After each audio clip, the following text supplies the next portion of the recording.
This is VSiN, the sports betting network.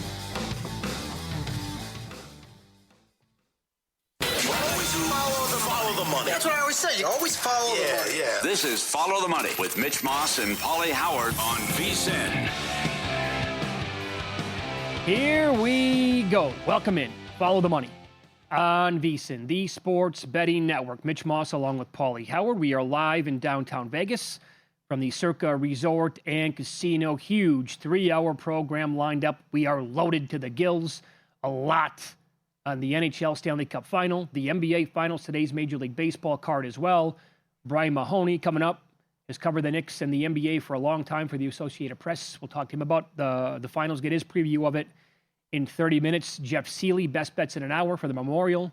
Zach Cohen, Dennis Bernstein, and Derek Stevens also on the program today. Have you changed your mind at all, Paulie, on either the game at all tonight or the series between Carolina and Las Vegas? I have yet to actually bet under 5.5. It's screaming like this is going to be 2-1, 3-2 the entire time, and that's what scares me off it a little bit. Mm-hmm. No, I still like the under and think it's a low-scoring series. I did change my mind. I think the NBA Finals will be high-scoring, and we'll see overs. And I think the Knicks will go up-tempo and push the ball and try to outscore San Antonio. And if San Antonio gets them in a half-court game, that favors San Antonio. Well, here's one thing I like from both series. How about a parlay? Don't like doing parlays very often, but how about a parlay on both of these series to go over 5.5 games? 180 and 180? Yeah. Is that the juice? Yeah. In that neighborhood, yeah. Not bad. That'd be great. I'm pretty, it would be mildly surprising to me if this NHL series is done in 4 or 5. Yeah. Vegas, and then Vegas, I'd be stunned if the same thing happens in the NBA. Vegas 17-1, Carolina 9-1. Vegas in 5, 10-1, Carolina plus 450. Then there's big numbers on the NBA. What you said yesterday, I'm on board with, which is Carter Hart over 28.5 saves. Mm-hmm. How they pepper the opponent and how great they are offensively. And again, we haven't seen this since the Gretzky Oilers in '83. They enter the Stanley Cup Finals 12-1. And the first thing I saw when I looked on the board here, when I came in, the Vegas team total 2.5. Carolina has held the opponent under every game but one. So that's 12-1 under, 2.5. That's the team total tonight. And another interesting prop at Will Hill and Caesars. I don't know what the right number is, but I think this is, how many games will go to overtime? 0 is 4-1. I took that. I thought that was too high. Well, you might come back and say this is going to be low scoring. I still think it's difficult, which maybe could be a 4 or 5 game series in a small sample size, that you don't get a game that goes to overtime. So 0 overtime games is 4-1.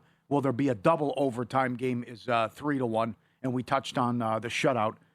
Anyone to have a shutout is plus 120 in the entire series. But here we go again with the Paulie Howard fun poison. I'm sorry. But no, but I think it should be a low scoring series. But the other thing you said too about when we talked about special teams, both of these teams have been great on the kill.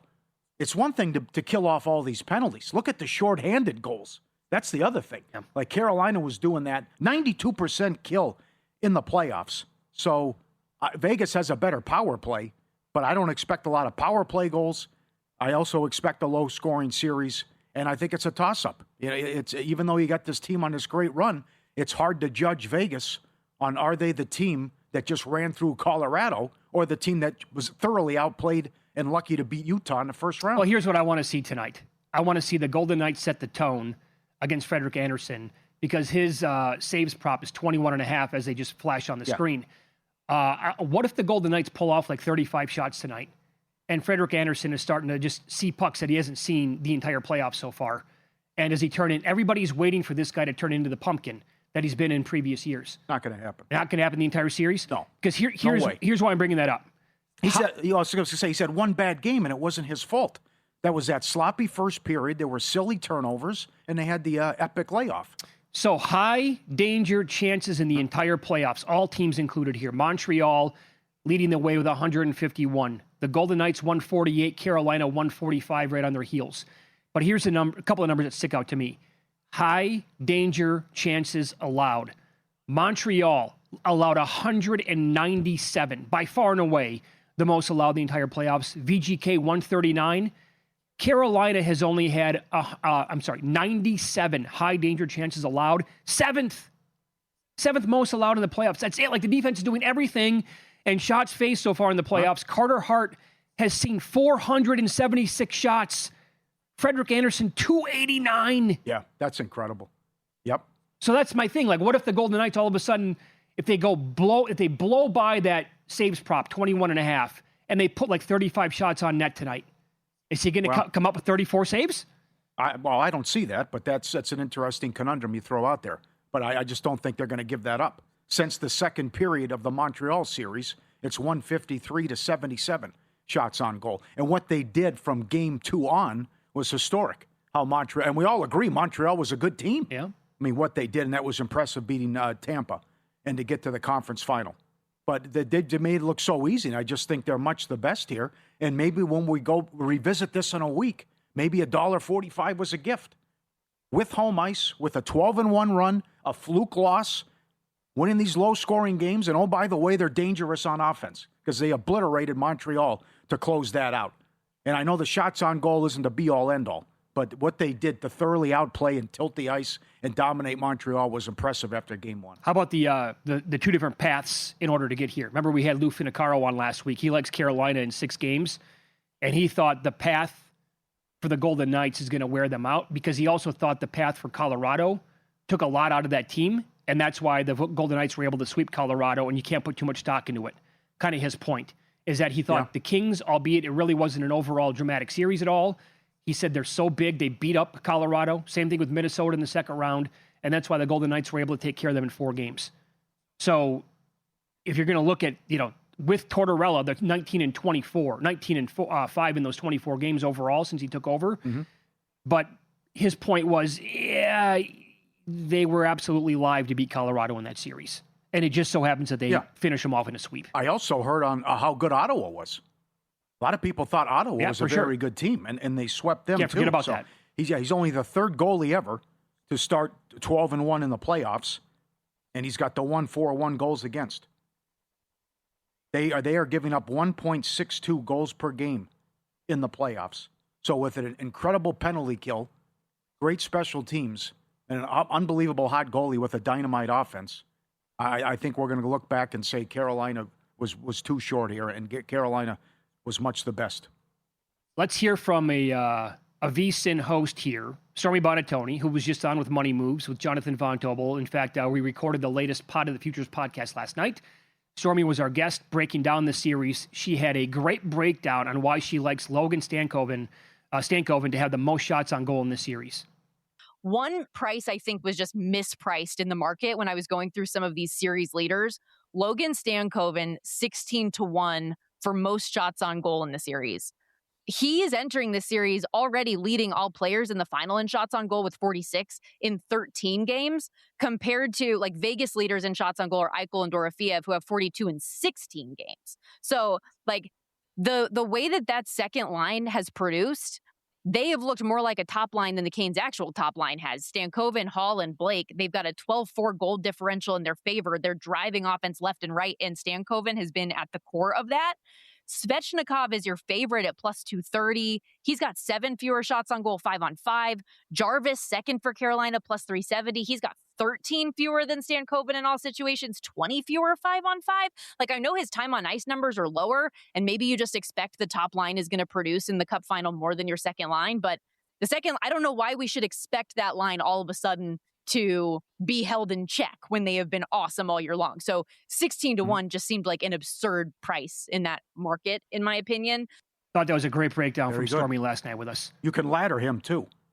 4 shots on goal and then 7 shots on goal in the last 2 games. He's gone over 1.5, 11 of the 13 playoff games. That's not bad. I like that. Yeah, I am actually going to end up sticking to my guns. I haven't bet it yet. Doesn't mean I'm not going to. We still have plenty of time to get down on this. So I will bet under 5.5 even money, and I will bet under 5 as well at a nice plus price. And I also have a very small, this is not even pizza money to me. It's like a ham sandwich bet. I did take 100-1. I'm going to do this as long as it's 100-1 for every game. Are you going 0-0? I'm doing it every game. Okay, because I'm the fun poison. Get out of here. Well, that would be fun, actually. And that, by the way, would destroy your overtime bet. Yeah. But if we get 0-0 in regulation, and see, that's the kind of hockey that I prefer anyway. I would take 1-0 or I would take 2-1 any day of the week over 6-5. I want goals to be at a premium, man, and where the next goal could be the game winner. That's what I prefer. Mm-hmm. Is that enough? 100-1? That's not enough. That's like there's one book out here who's offering, will someone score 50 points in the finals? It's plus 175. It's happened 3 times in 50 years. I thought. I know we had 2 of them. I think you said 2 of them in the Stanley Cup playoffs so far, but that should be more like 200-1. Well, I told myself 0-0. I told myself going into the playoffs, if it was posted at triple digits, I would be betting it. So to me, that was enough. FanDuel again yesterday had 125-1. We don't have FanDuel out here, but it's certainly like anything below 100-1 was not going to be a bet to me. And some books had lower, like 50 or 80-1, so I wasn't going to play it. But then I saw 100 out here. But here's the thing: if it's a 7-game series, and I lose, and none of the games are 0-0, and I bet it every time at 100-1, it won't even come up to like 0.4 units on overall what I'm betting. It's a very small bet. Yeah. But it's a fun bet to me. It is. Okay. And if, by the way, if one pops throughout a 7-game series, then you're a pretty decent winner. Mm-hmm. No one was better to me than the Gretzky Oilers. That run where they won 4 cups in 5 years. Yeah. And the own goal was Steve Smith. The talent on that team and roster was ridiculous. But if these guys sweep, or they win in 5, considering the only loss was at the epic layoff, we have to have a discussion here, especially if they're going to hold people to 1 or 2 goals a game, too. Yep. The pace this player is on remains at an MVP level, which would make at least one VSiN host extremely happy, and the player is still hovering a little below 20-1 to win the award.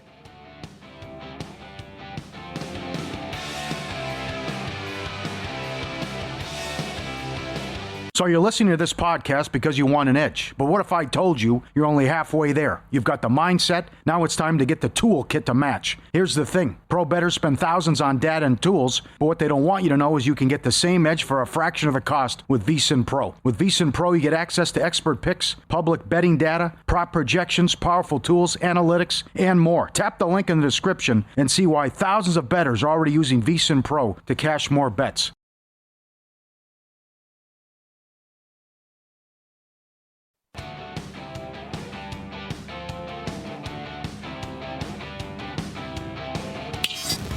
This is Follow the Money on VSiN.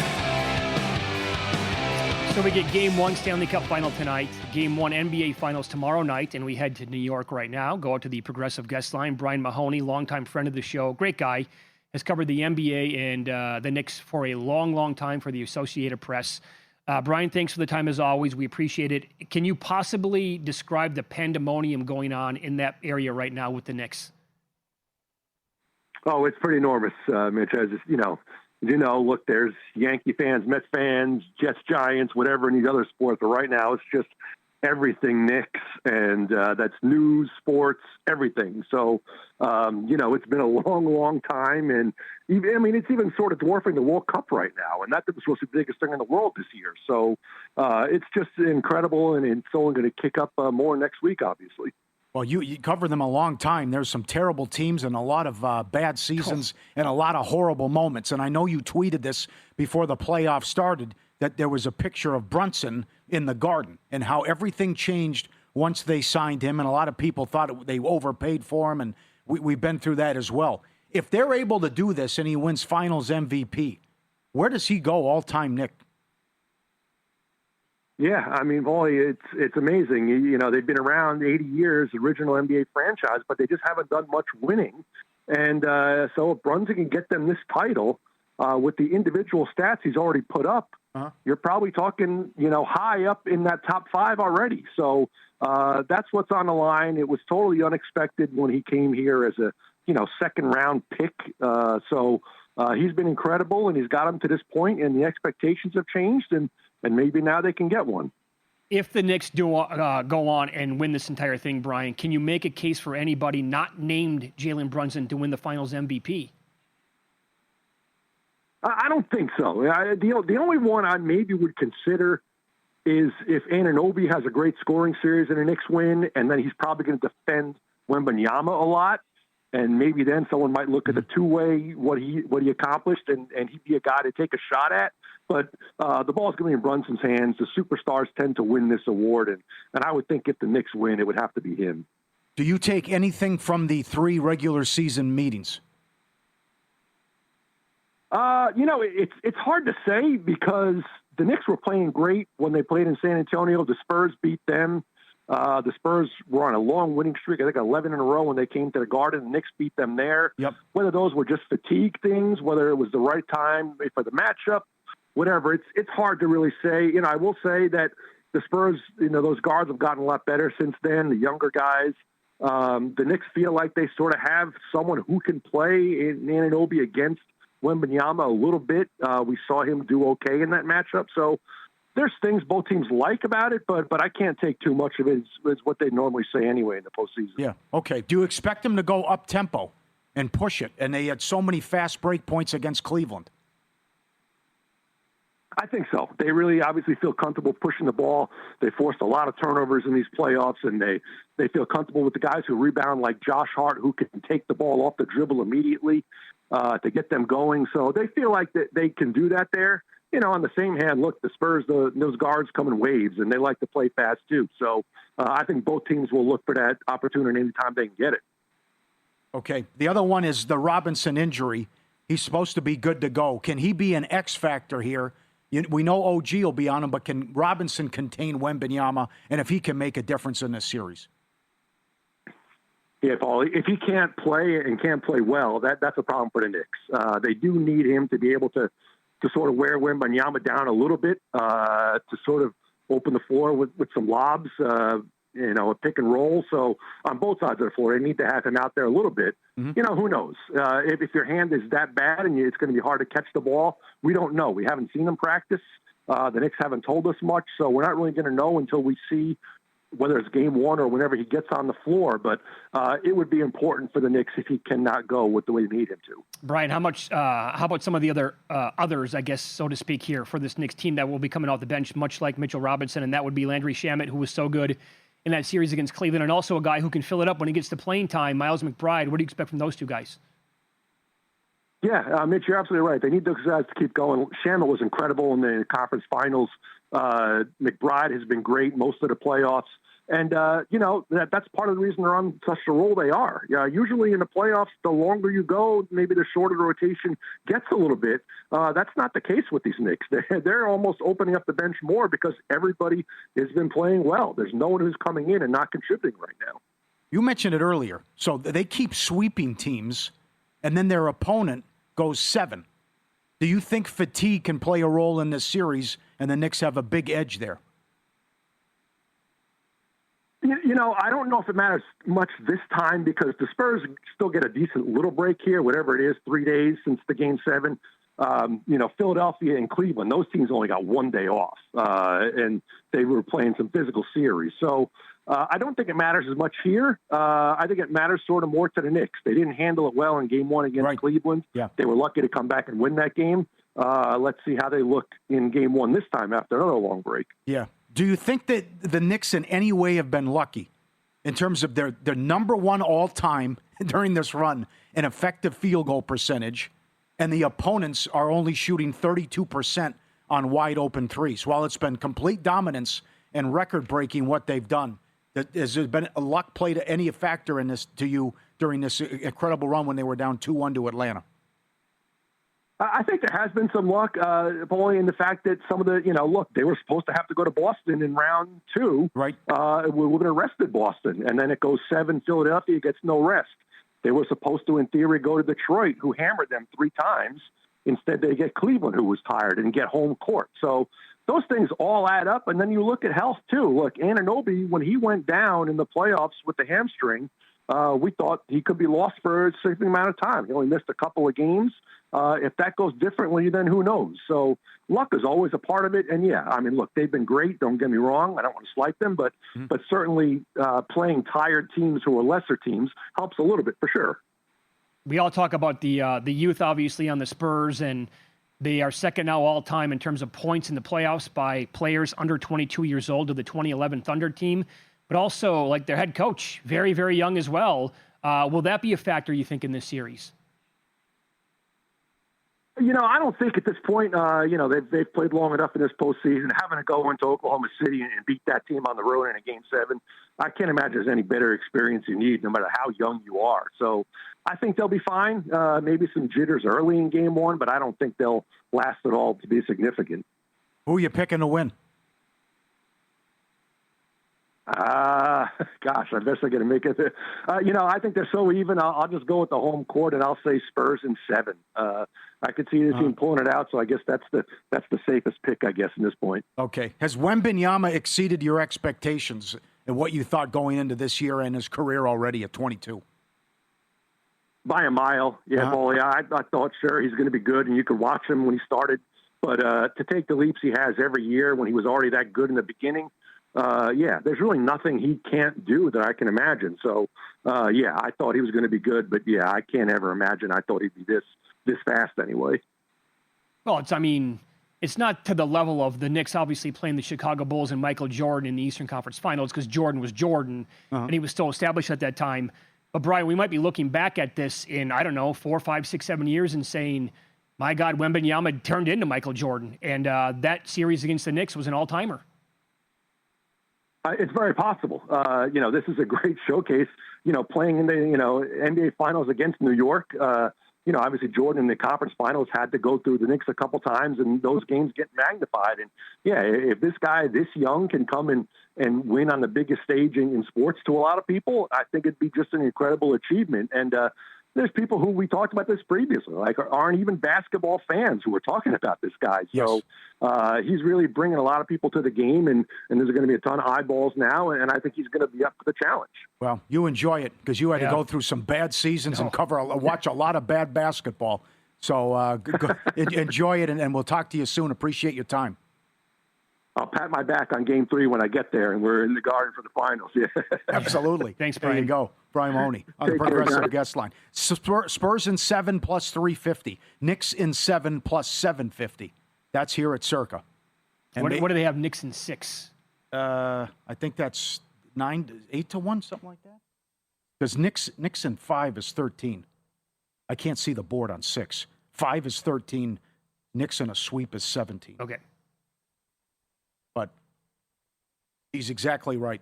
People, the casual fans, people who didn't really pay much attention are invested in this now. Oh, the entire area. And also, then you got the alien here, 22 years old, and if he can win a title already in his third year, and not to mention the 65 to 1 tickets before the season started. But the other thing too, Bridges has been unbelievable. Yeah.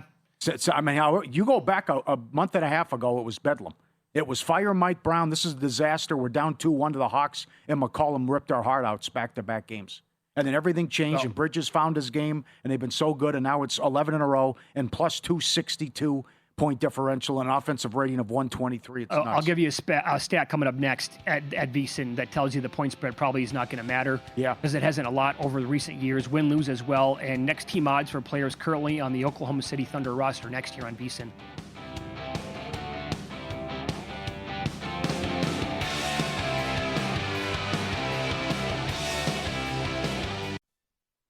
This is VSiN, the sports betting network.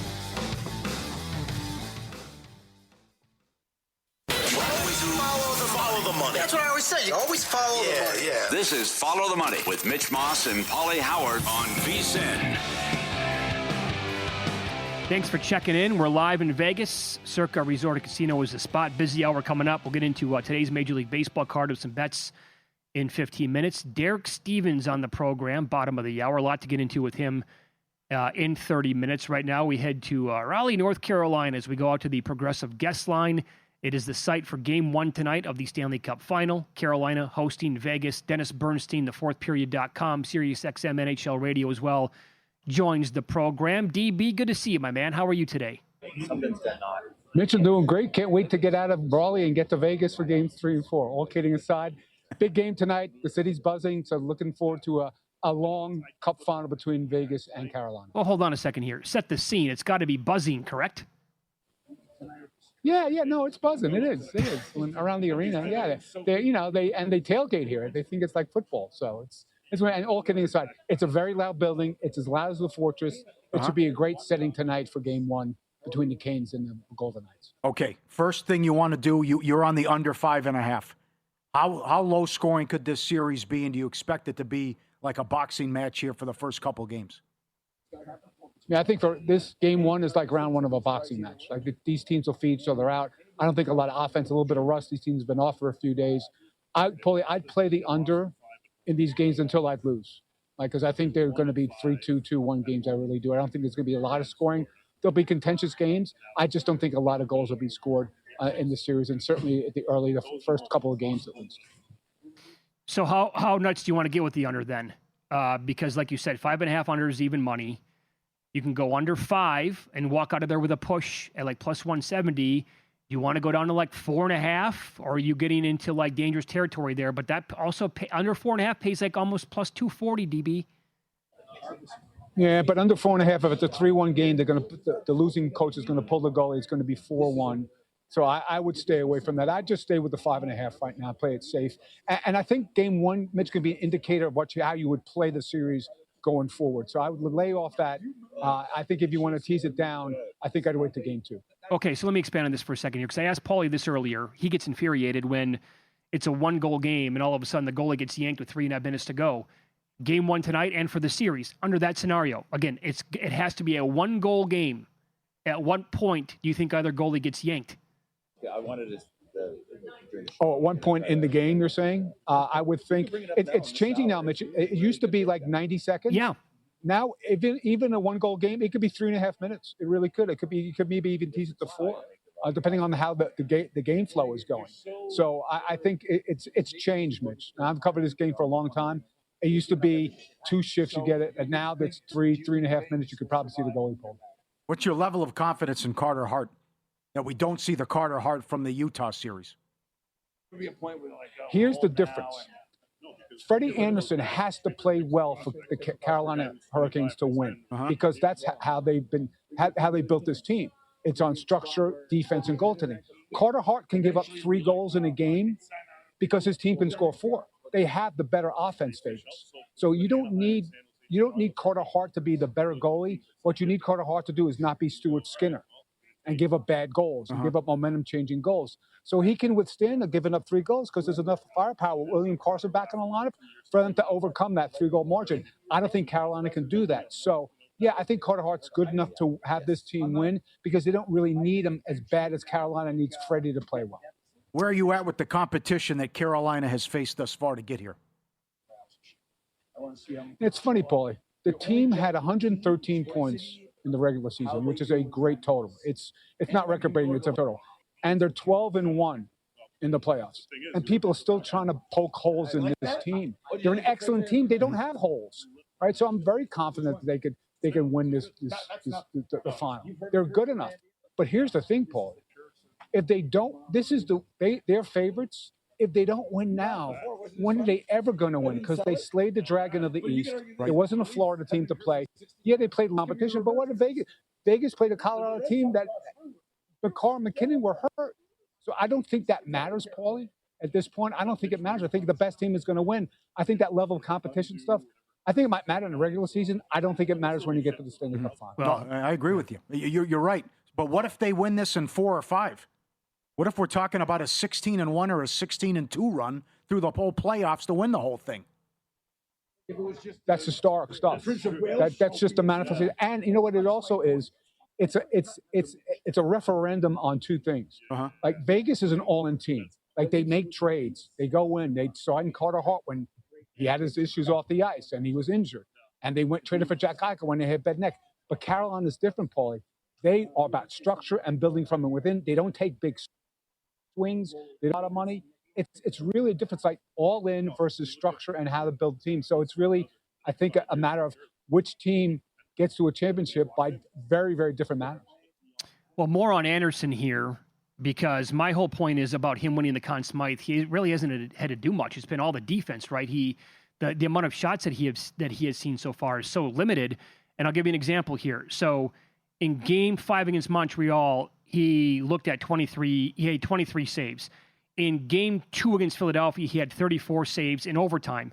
The other games from the beginning of the Philadelphia series, 19, 18, 15, 16, 10, 11, and 18 saves. Like that's it. He's seeing like there's no rubber going at his mask, right? So can the Golden Knights completely flip that against this defense? And Anderson, like his prop tonight is 21.5. Are we going to see the Golden Knights pepper him with like 25, 30 shots?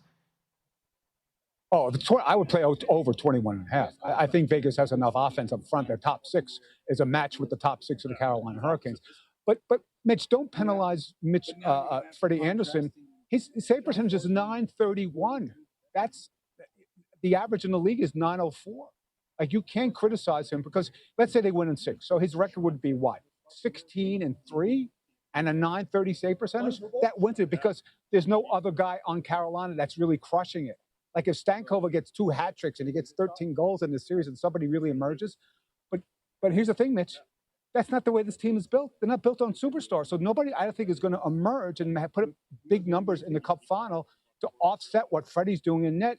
Even though you're right, Mitch, he hasn't been tested much. But you can't penalize them because when you look at the numbers, if he does win, they're going to be like Jonathan Quick numbers when he won the Conn Smythe. So you're right about that.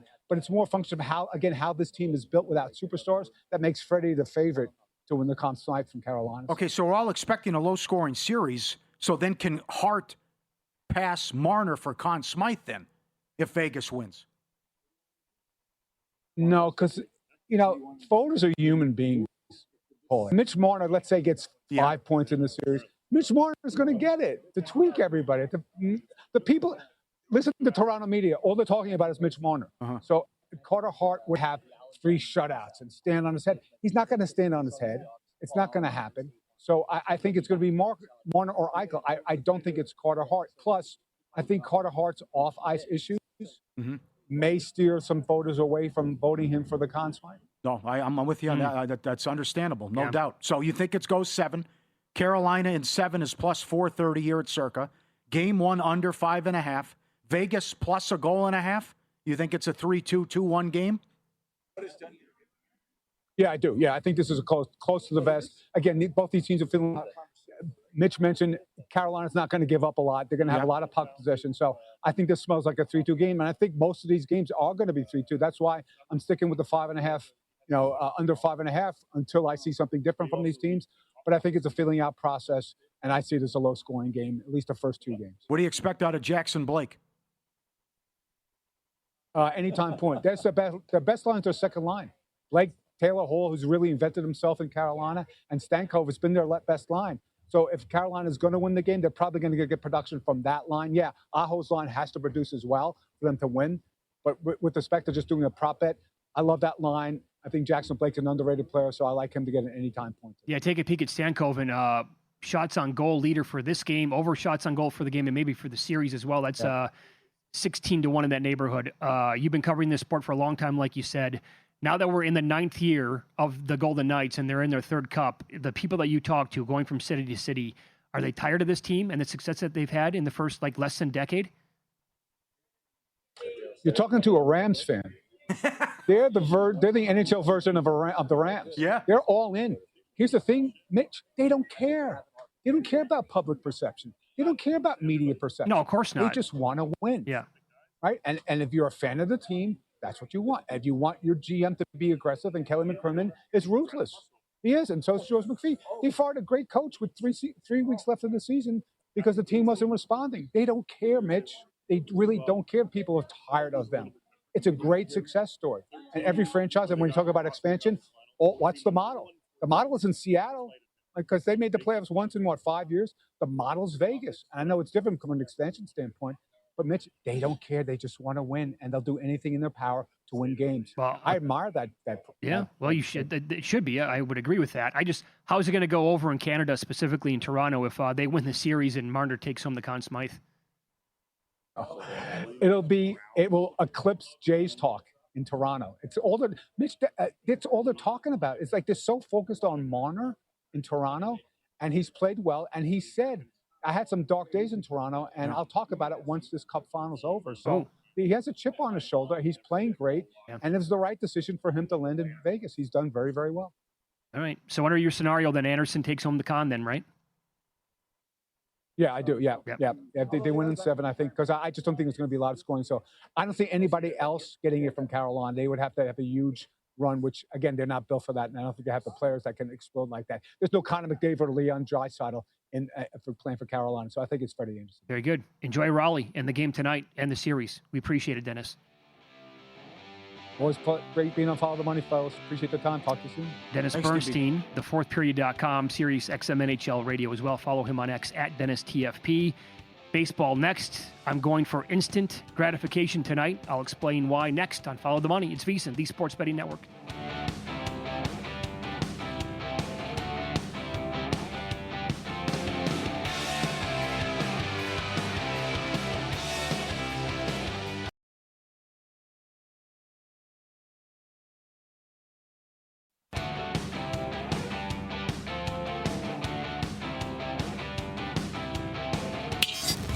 This is Follow the Money on VSiN. A lot of great stuff to get to now as Derek Stevens, the owner and the CEO of Circa Las Vegas, makes his weekly appearance with us here on Follow the Money. Good to see you again. Pal, how are you today? Real good. Good to see you. There's a little buzz in town right now. You can feel it. You really can. And you're really going to feel it's coming up in about 90 minutes when they drop the puck. I'm looking at $1.52 right now on Carolina. What is this? Are the locals not supporting the Golden Knights? What's going on? Where the numbers go. House needs the Knights tonight. House needs the Knights in the series. Pretty big, actually. So Pretty big, huh? yeah. What about the total for the game? All this talk about it's going to be a low-scoring series. How have they been betting that? I don't have a significant position nothing? showing up on our dashboard as of right now. Obviously, this could change pretty quickly, but as of right now, we don't have a big position on the total. What's your thoughts on this? How Carolina steamrolled through everyone. Vegas found their game midway through the Anaheim series and then took out this unbelievable Colorado team. No problem. Everybody said Vegas had no shot against Colorado. If you were going to bet that there was going to be a sweep, it had to have been 20-1. It would have been Colorado, not Vegas, right? It's unbelievable what happened. So I don't know. There's a certain randomness in these hockey playoffs. I don't know. Carter Hart, you want to get a hot goalie. We always talk about hot goalies. Yeah, that's right. Get the T-shirt. What does Paulie know? Paulie knows nothing about being a hot goalie. Come on. You've got Captain Mark Stone jumping up there. You got some young guys. Barbashev's been unbelievable. So I love I love this team. I really can't comment. I'm more of a Golden Knights fan than I am a hockey fan overall. But I don't know how you go against the Knights right now the way they've been playing. Where are you going to be watching the game at tonight? Tonight we announced we're doing a watch party at Stadium Swim. So as soon as I get out of this nice, cool studio right now, I'm going upstairs putting my shorts on and a jersey on. I'll be at Stadium Swim tonight, and we're giving a tour to NHL. They're going to be up there scoping out sites. I think they might do like some cutaways from Stadium Swim for Game 2 and maybe beyond that. Oh man, what does that do for business? It's great. That's incredible. It's a good visual. It's a good visual for hockey always loves to see all these watch parties. So it's a good visual. So I'm excited. I hope they do it. You also put up a special, this is unbelievable what you're doing here. You put up a special announcement on Twitter. And if you're a local or if you're in town visiting, coming to town, here's what Derek's message was. How lucky are we, Las Vegas? This is the third time in 9 years the Vegas Golden Knights are in the Stanley Cup Finals. This is going to be an incredible couple weeks here. I want to invite you all to Stadium Swim for Game 1 and Game 2. We're going to have every game of the finals we'll have on at Stadium Swim with full audio. If you show up at any game with any type of Golden Knights gear, you get in for free. Now, Game 1 and Game 2 is going to be a little bit special because we've got some incredible giveaways, including tickets to Game 3 and Game 4. This is something special. We are so very lucky. We want the cup. Okay, expand on that then. Well, yeah, we wanted to get people to come out, so we're giving away jerseys. We got signed sticks. We got pucks. Wow. But I think the hot one is going to be a pair of tickets to Game 3 and a pair of tickets to Game 4. And all you have to do is show up to the game. or show up at Stadium Swim, and you have a chance. we do these watch parties all the time. So this is a pretty big one, being able to do Stanley Cup. So yeah, we're going to pick a couple random people to win all these prizes. So it should be a lot of fun out there. What about the seats at the game? Oh, the seats are great. We sit in section 11. I sit right in that first row over there. These are section 10, I think row 8. They're really good. They're good. They're great seats. Oh, wow. So they're going to be with you basically. They're in the close. Same neighborhood. In the safest city. In the neighborhood. Okay, all right. Yeah. Yeah. Take us through this. We had to go and buy them, but we got a special link, so we were able to buy the best seats we could. Damn. Yeah. Excellent job. Tell people now about getting the schedule here. The big one's in front of us. This is the small one, but now they're available now, and everyone wants these with the contests and the NFL 2 months away. Yeah, they're on our. If you go to the Circa Las Vegas website, and you're on the sports side, the pull down tab, you can go and buy them. We can ship them. The big one's $32.50. The little one's $15. If you come here though, it is a little cheaper. I don't remember the exact price. It is a little cheaper. You get a little benefit for being here. But yeah, $32.50 and then $15. And they're up on the website. Yesterday, you got to load them into Shopify. I'm not a pro at this, I just hear the stories. Uh-huh. They loaded like 150 of them into Shopify yesterday morning. There's a limit, right? 150 sold out. So then they had to load up again today. So it's interesting. So they're selling. So it's good. Yeah. Absolutely. So when you go to store.circa Las Vegas, it essentially pops right up. And then you can have your selection, like you said, and go through it. Do you want the small one or do you want the big one? Okay, good. I'm glad. I like it. I like this is all coded exactly what you need to know for Circa Survivor this year. Did somebody have to twist your arm to put these up for sale? Well, no. I remember a few years ago, people were asking, "Well, hey, where do I get one of those?" Yes. And we said, "Fine, put them in here." I'm like, okay. Now they're selling like hotcakes on the online store, so it's good. This is a fun discussion, I think, and I saw this on social media, and you were a part of it, standing right behind the dealer. And the guy has like 900,000 followers on Instagram. He's a blackjack player. How often do influencers reach out, whether it be, hey, I'll come to your restaurant, give you a great pub, I want to come and play blackjack or video poker? And are you open to that, and how does that go based on the different people, and maybe they could be beneficial to your business and get good, guy puts it on social media, hey, Andiamo's unbelievable berries, whatever. Do you play ball with these people? That's a great question, but I can tell you it's a little bit all over the place. There are a lot of requests for everything from slots to tables to hotel reviews. Okay. There's a lot of requests. We don't say yes to most of them. We really don't, because we think the request it's too blatant. You're trying to buy too much, Then you got other groups that say, hey, we'd like to just get us a reservation, but we're paying for everything. We won't accept $1. I mean, obviously we do those all the time. And I think those are pretty credible. There's a handful of people that I think we all know that don't accept $1. And then you got the ones in the middle. Sure. Which are very interesting because they've grown their follower base just huge. Like, okay, I'll come in and play slots.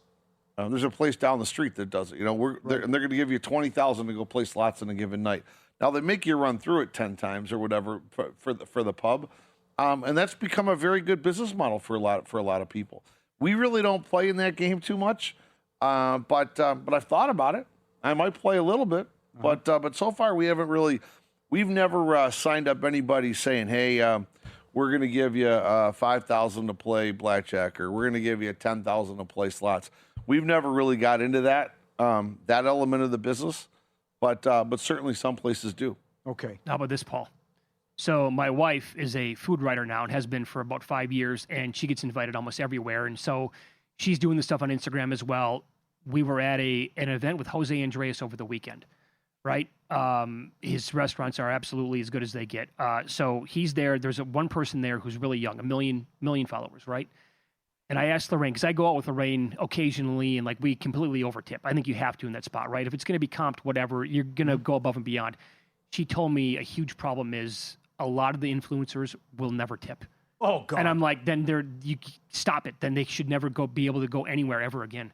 It's absolutely unacceptable and unprofessional, in my opinion. It's comped and they don't leave anything? No, they will not tip. A lot of them is what she said. Yeah. Yeah, I mean, that's not surprising to me because Oh, a it's lot outrageous. of a lot of the influencers. I shouldn't say a lot. Many influencers. Yeah. It's not every. You're right. They like particularly European influencers. You know, they expect a first class ticket. They expect they're never going to pull out a penny. They're not going to pull out a penny because it's like that's part of the deal. So and you don't tip over there either. It's a wide range. Like I said, some ask very specifically for a certain amount of free play. Some ask for a meal. Some say, I will not accept anything for free. So everybody's got their own different deal. The ones that don't ask for anything for free at all, I generally think they've got a little more credibility. But now they're going to charge through by their feed is going to sell commercials. They're going to do something else or something like that. Or they do this Patreon thing where people give them tips or something like that. So it's all different. It's Wild West out there, though. It is Wild West out there. No kidding. We only have like 30 seconds here. What was your reaction to the Myles Garrett trade to the Rams yesterday? Wow, Rams going all in, huh? Well, I'm a Lions fan. It's going to be interesting to watch this happen. But they made a big move. It is amazing. The Rams don't value their first-round draft picks like the same way as other teams do.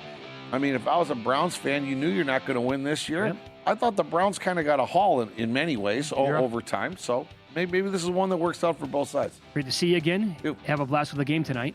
There you go. Derek Stevens, our best bets in pocket plays coming up next here on VSiN.